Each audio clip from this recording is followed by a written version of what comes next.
à travers des informations bien fouillées concernant tous les domaines de la vie du pays. Le magazine Humura Burundi est diffusé sur le web via le site de la RPA www.rpa.bi. Humura Burundi.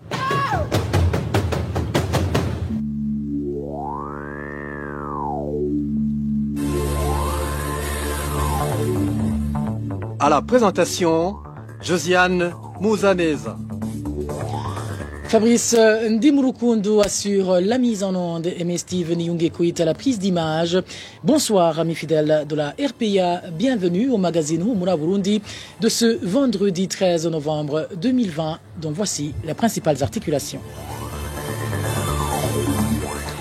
Gitega a décidé à en découdre avec tous les administratifs corrompus et va jusqu'à menacer de licenciement toute autorité locale qui sera pris en flagrant délit en train de percevoir ou d'exiger un pot de vin à ses gouvernés.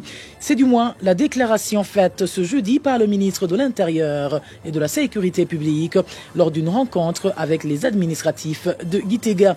Pourtant, dans cette même province, les habitants continuent de crier à une extorsion que leurs administratifs maquillent en contribution.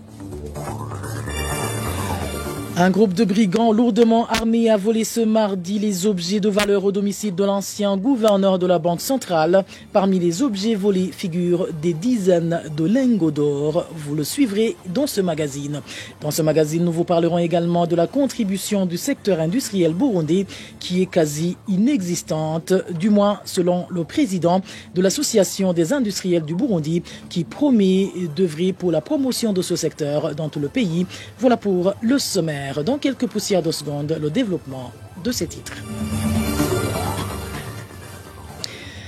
Encore une fois, bienvenue. Je vous le disais en titre, un vol aux allures inquiétantes a été perpétré le matin de ce mardi au domicile d'un ancien gouverneur de la Banque de la République du Burundi. Cette opération aurait été mise en œuvre par un groupe de brigands lourdement armés, dont des agents de l'État. Trésor Nyongabo pour plus de détails. La victime du vol à main armée de ce mardi 10 novembre s'appelle Gaspard Sindaigaya. Il a occupé le poste de gouverneur de la Banque de la République du Burundi de 2007 à 2012 avant de devenir administrateur directeur général de la Banque au bout. Selon les premiers témoins, le hold-up a eu lieu entre 10h et 11h. Un groupe d'hommes armés jusqu'aux dents a attaqué et vandalisé le domicile de Gaspard Sindaigaya, 6 au quartier Mutanga Nord, à quelques minutes après le départ de la victime. D'après des sources dignes de foi, le butin de ce hold-up serait constitué de plusieurs dizaines de kilogrammes de lingots d'or et des billets verts dont le montant n'est jusque-là pas connu. Les mêmes sources précisent également que les brigands étaient visiblement bien renseignés sur le plan de la maison de Gaspard Sindaigaya et soupçonnent même l'implication des agents de l'État dans ce vol. D'autres sources fiables révèlent que beaucoup sont les dirigeants issus du parti au pouvoir, le CNDD-FDD, qui auraient cette culture de thésauriser leurs richesses, surtout en lingots d'or, une habitude jugée d'illicite par pas mal de personnes. Des interrogations sont donc nombreuses sur le caractère légal de ce genre de dépôt pour un individu qui n'opère pas dans le domaine minier. Dans l'entretemps, les informations qui nous parviennent font savoir que certains parmi les voleurs sont pour le moment entre les mains de la police. Trésor Nyongabo. En page droits de l'homme, l'on parle du transfert ce jeudi à la prison de Murembwe en province de Rumongue de plus de 50 personnes, dont des enfants. Ils étaient détenus depuis mardi à la prison de Nyanzalak où ils ont été acheminés à leur arrivée sur le sol burundais, refoulés par la République démocratique du Congo pour séjour illégal. Vicky Chris Nineletse. Ces Burundais détenus à la prison d'Omuremgue en province de Rumongue sont au nombre de 56, à savoir 49 hommes, 3 femmes et 4 enfants. Selon notre source à Rumongue, ces Burundais ont été refoulés par les autorités congolaises et ont débarqué ce mardi au port d'Okabonga, situé en commune Nyanzarake. Une fois arrivés sur le territoire burundais, poursuit notre source, ils ont tout de suite été mis en quarantaine pour voir s'ils n'étaient pas porteurs de la Covid-19.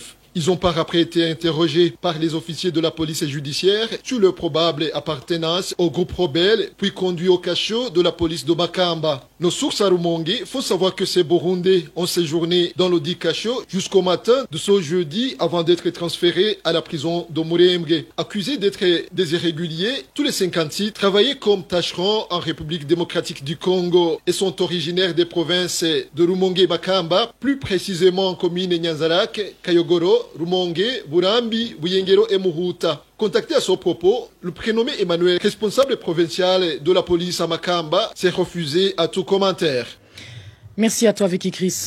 Nindiritsi, toujours en page droits de l'homme, la population de la zone Ruziba en zone Kanyosha, commune Mouha, dans la municipalité de Bujumbura s'insurge contre certains policiers prestant dans cette zone qui les malmènent. Le cas le plus illustratif est celui d'un citoyen qui a été détenu 2 jours durant dans l'une des maisons situées au marché de Ruziba sans rien manger. Le non-paiement d'une dette contractée serait à l'origine de cette maltraitance. Le point avec Emmanuel Nyongeko. Cet habitant arrêté ce mardi par des policiers de la position du marché de Ruziba est le prénommé Vianney qui exerce le métier de taxi-vélo. Selon certains habitants du quartier Ruziba, ce citoyen a été conduit dans l'une des maisons situées à ce même marché de Ruziba après avoir été battu par un individu à qui il devait de l'argent. Vianney vit ici au quartier Ruziba et il fait le taxi-vélo. Il y a une personne à qui il devait 4000 francs. Des policiers sont venus et ont pris Vianney avec son vélo pour aller l'enfermer dans l'une des maisons inoccupées se trouvant au marché de Ruziba où il ne mangeait rien.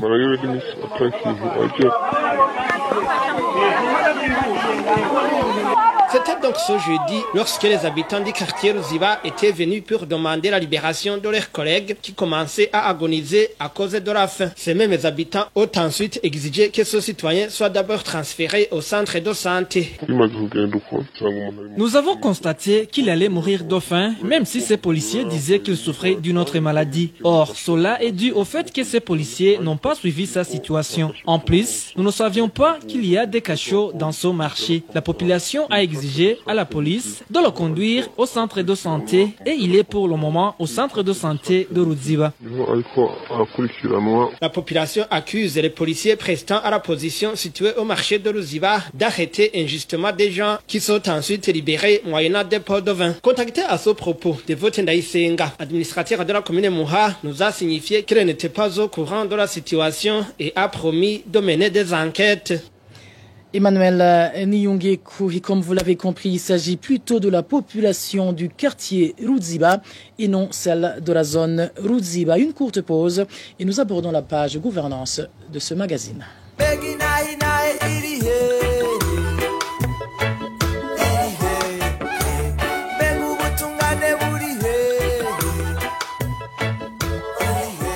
RPA reste solidaire avec les journalistes du groupe de presse Iwachu, Agnès Ndirusa, Christine Kamikazi, Terence Modenzi et Egid Haririmana, en détention depuis le 22 octobre 2019. Ils ne sont victimes que de leur métier de journaliste.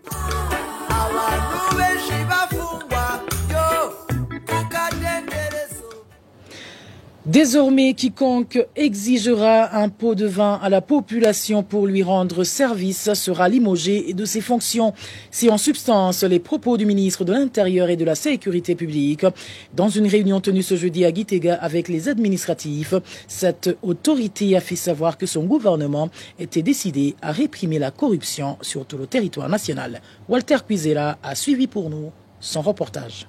Dans cette réunion tenue ce jeudi à Gitega avec des autorités à la base, dont les chefs des collines, les chefs de zone et les administrateurs de différentes communes de Gitega, le ministre de l'Intérieur, du Développement communautaire et de la Sécurité publique, le général Gervais Ndirakobucha, qu'étant les premiers représentants de la population, ils doivent servir le peuple et veiller à son bien-être quotidien. Pierre Mourikié est le porte-parole du dit ministère. Il est revenu alors sur les missions pour ces élus collinaires qui sont tels qu'ils se trouvent dans les articles 45 et 46 de la loi régissant l'administration communale. Et il a précisé, il a demandé donc de changer de comportement et de servir le peuple sans rien attendre. Reconnaissant que certaines autorités rendent service à la population moyennant des pots de vin, le ministre Ndirakobucha leur a menacé de limogeage. pas de tolérance envers l'autorité qui sera attrapée. Ici, il s'est insurgé contre les vieilles pratiques de certains administratifs qui, pour servir le peuple, lui demandaient en retour notamment des pots de vin. Et il a mis en garde ces administratifs et en précisant que celui qui sera appréhendé en train de demander quoi que ce soit à la population et qu'il va être révoqué de cette fonction pour qu'il soit remplacé par quelqu'un qui connaisse ce que c'est réellement les temps vieillis, les temps roses. Au cours de la même rencontre, le ministre de l'Intérieur a également informé les participants sur la situation de lutte contre le Covid-19 au Burundi. Nous y reviendrons dans nos éditions ultérieures. Walter Kwizida. Et sur terrain, la situation est restée inchangée. À titre illustratif, en commune Mutao de la même province de Gitega, les habitants dénoncent les multiples contributions financières qui leur sont demandées. Actuellement, on leur exige de contribuer pour la construction d'une tribune du stade de Mutao et certaines personnes se retrouvent à contribuer 3 fois pour un même projet. Il est détaillé avec Innocent Valentin Singiranga. Les habitants de la commune Mutaro qui sont obligés de contribuer plusieurs fois pour la construction d'une tribune du stade de Mutaro sont les employés de la fonction publique. La contribution leur est demandée au service et à leur domicile. Ils payent également pour leurs enfants à l'école. Chaque élève contribue 500 francs burundais, chaque fonctionnaire paye 1000 francs burundais et le montant exigé à chaque ménage est de 2000 francs burundais. Le stade de Mutaro aurait été choisi pour accueillir la croisade de prière de fin de l'année organisée par le président de la République, explique cet habitant de Mutaro.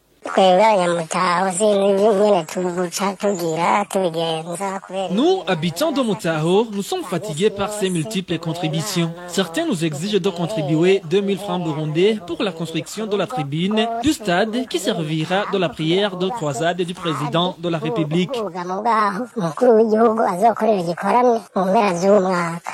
Parallèlement à ces contributions pour la construction du stade, les habitants de Mutao cotisent aussi pour les travaux de finissage de l'université de Gitega, et cela malgré leurs moyens limités.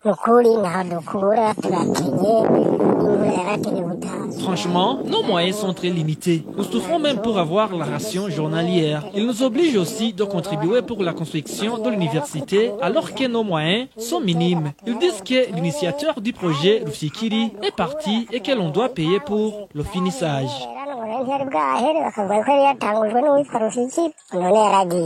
À ce propos, nous avons tenté de joindre Melkiade Nihorimbere, administrateur de la commune Mutao, mais son téléphone sonnait sans que personne ne décroche. Innocent Valentin Singirangabo. De la gouvernance, passons à l'environnement où la décision d'interdire l'usage des sachets non biodégradables commence à être appliquée dans différents coins du pays. Le seul problème qui reste est en rapport avec les nouveaux emballages qui ne sont pas abordables, du moins selon la population. Les détails avec Balthazar Mibour. Certains habitants de la mairie de Bujumbura qui se sont confiés à la RPA confirment que les sachets non biodégradables ne sont plus visibles dans les différentes localités de Bujumbura. Toutefois, ils indiquent qu'il y a une mévente de nouveaux emballages. Les sachets non biodégradables ne sont plus sur le marché, mais les commerçants se plaignent que leurs clients n'achètent pas ces nouveaux emballages dégradables car ils sont très chers. Et pour cause, les prix de ces nouveaux sachets varient entre 500 et 700 francs burundais, alors qu'avant, on pouvait acheter un sachet à 200 francs burundais. Suite à la recherche de ce nouveau sachet, les clients vont faire leurs courses munis des anciens sachets non biodégradables. L'un des commerçants de la mairie de Bujumbura témoigne. Les clients se débrouillent eux-mêmes pour trouver un emballage. Il y en a qui ont encore des anciens sachets non biodégradables, mais ils les utilisent en cachette. Le constat est que les nouveaux emballages ne trouvent pas preneur. Néanmoins, dans certaines zones de la mairie de Bujumbura, les sachets non biodégradables sont encore visibles dans des différentes boutiques.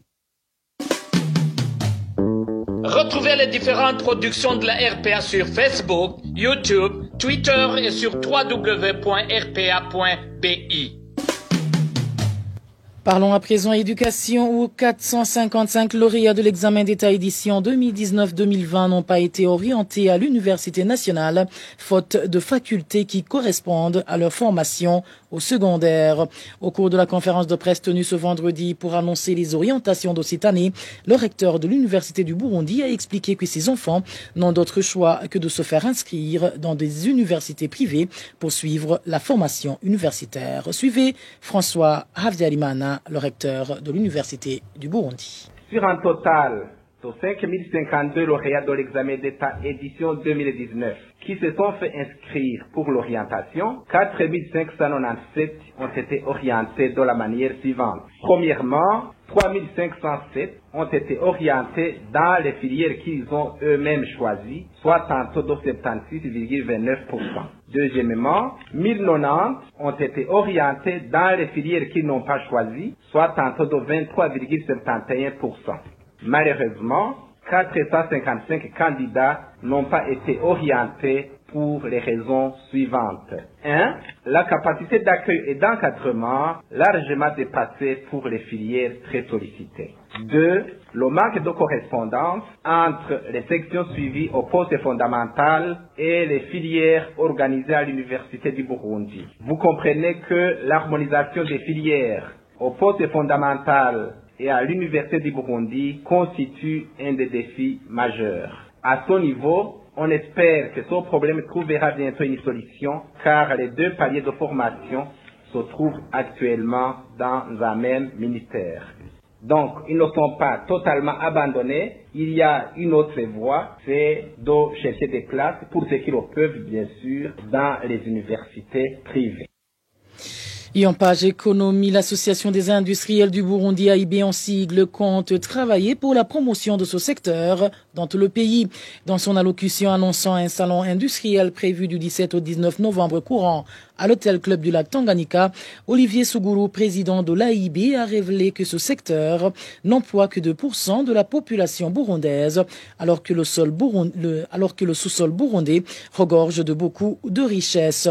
Pour Olivier Sougourou, le prochain salon industriel sera une occasion pour les acteurs de ce secteur de chercher à lever certains défis. Je vous propose d'écouter Olivier Sougourou, il est le président de l'AIB. Durant 3 jours, des industriels, des petites et moyennes entreprises et les coopératives auront l'occasion de présenter leurs produits à un public élargi. D'une part, profiteront certainement pour nouer des relations d'affaires avec les différents opérateurs économiques et essaieront d'apporter des solutions aux préoccupations des industriels locaux qui seront soulevées à travers les séances, des conférences débats sur des thématiques d'actualité d'une part. D'autre part, l'industrie burundaise représente 17% du produit intérieur brut et emploie environ 2% de sa population. De plus, notre pays possède un potentiel non négligeable de réserves minières importantes qui pourraient soutenir la croissance économique par la diversification des exportations burundaises, alors qu'elles se concentrent traditionnellement autour de 3 produits seulement, qui sont le thé, le café et l'or. En effet, certains rapports font état d'un sous-sol national qui est très riche, qui recèle de réserves de nickel, de vanadium, de phosphate, de l'or, des carbonates, de la cassitérite, de platinoïdes et de terres rares non exploitées. La manufacture occupe le reste du secteur industriel. C'est une activité qui reste sous-développée et qui nécessite des investissements privés importants. La manufacture agroalimentaire et chimique pourrait dynamiser la croissance agricole en permettant la production des produits alimentaires finis et en produisant localement les fertilisants nécessaires à l'augmentation du rendement agricole. Ici, il nous revient de promouvoir l'implantation des petites et moyennes entreprises et petites et moyennes industries en milieu rural pour non seulement absorber cette matière première et profiter du coût moins élevé de la main-d'œuvre pour s'aligner sur la politique du gouvernement. Et le prochain salon industriel sera le 3e de ce nom, organisé depuis 2018. Et en page sport, la Confédération africaine de football, CAF en sigle, autorise la présence du public pour assister au match retour Burundi-Mauritanie à Bujumbura. Pour ce match qui aura lieu au stade Inouari de Bujumbura dimanche le 15 novembre, la FFB, qui est la Fédération de football de Bujumbura, a été autorisée à faire entrer 5000 personnes, soit la moitié de la capacité d'accueil de ce stade. C'est pour permettre la distanciation sociale, une des mesures barrières de lutte contre la Covid-19. Il est à signaler que le match aller a eu lieu le 11 novembre à Nouakchott. Il s'est soldé sur un score d'un but partout. Et avant de clore ce magazine, faisons un saut à Nakivale, où certaines femmes réfugiées dans ce camp situé en Ouganda n'ont pas de moyens pour payer les frais scolaires de leurs enfants. L'une de ces femmes explique que la ration alimentaire régulière fait partie de ses priorités. Émile Nibasomba. Cette femme indique qu'elle est arrivée dans le camp des réfugiés de Nakivale en 2018 après avoir fui le Burundi. C'était 3 ans après l'assassinat de son mari, selon cette Burundaise de 33 ans. L'un de ses grands problèmes, c'est la non-scolarisation de ses 4 enfants. Ils n'étudient pas. Ces enfants sont au nombre de 4. Ils passent des journées entières à errer ici et là pour ramasser des objets métalliques qu'ils vendent ensuite pour obtenir un peu d'argent pour payer le coiffeur. L'aîné a 15 ans et le Benjamin est âgé de 4 ans. La veuve fait beaucoup d'efforts pour varier l'alimentation de ses enfants. Je leur prépare souvent la pâte de maïs avec du haricot. Et parfois, je fais des tâches pour obtenir de quoi acheter des bananes. Ce n'est pas suffisant. Ils n'obtiennent pas, par exemple, une bonne sauce. À la place, je pile les feuilles de manioc. Parfois, quand je n'ai plus de haricots, je me rends chez les voisins pour demander de l'aide pour que nous puissions survivre. Cette Burundaise réfugiée à Nakivale demande une assistance pour la scolarisation de ses enfants et l'initiation d'activités génératrices de revenus. Et voilà, amis fidèles de la RPA, c'est sur ce reportage de notre confrère Émile Nibasumba que nous mettons un point final au magazine Humura Burundi de ce vendredi 13 novembre 2020. Merci à vous tous qui nous avez tenu compagnie. Merci à toute l'équipe rédactionnelle qui m'a aidé à collecter toutes ces informations. Sans oublier Fabrice Ndimurukundo qui était à la cabine technique et Steve Niungeko qui assurait la prise d'image. À la présentation de ce magazine, vous étiez avec Josiane Mozaneza. Un bon début de week-end à tous.